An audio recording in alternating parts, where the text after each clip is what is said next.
Tu as fait d'un seul sang tous les peuples de l'humanité, ayant fixé des périodes déterminées pour qu'ils cherchent Dieu, en s'efforçant si possible de le toucher comme à tâtons et de le trouver, quoiqu'il ne soit pas loin de chacun de nous.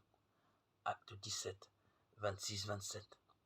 Au cours de la vie professionnelle, les stages font retrouver entre collègues cet intérêt à discuter comme autrefois entre étudiants. Un ancien collègue m'aborde et, sachant que je suis chrétien, me pose des questions sur l'existence de Dieu. Pendant des années, il avait adhéré à un groupe militant pour l'athéisme. Après de longues discussions ayant pour but de prouver la non-existence de Dieu, il s'est retiré de ce groupe. Les arguments avancés ne m'ont pas convaincu, ont tourné en rond, me dit-il. Depuis cet échange, je comprends mieux que la Bible n'a pas pour but de donner des preuves de l'existence de Dieu. Elle montre de façon tangible ce qu'il est. Dieu se révèle en premier lieu à l'homme dans la nature. C'est un langage qui vient de Dieu, une parole qui nous parle de lui avec force. Ce qu'il y a d'invisible en lui, c'est-à-dire à la fois sa puissance éternelle et sa divinité, se discerne au moyen de l'intelligence, d'après les choses créées. Romains 1:20.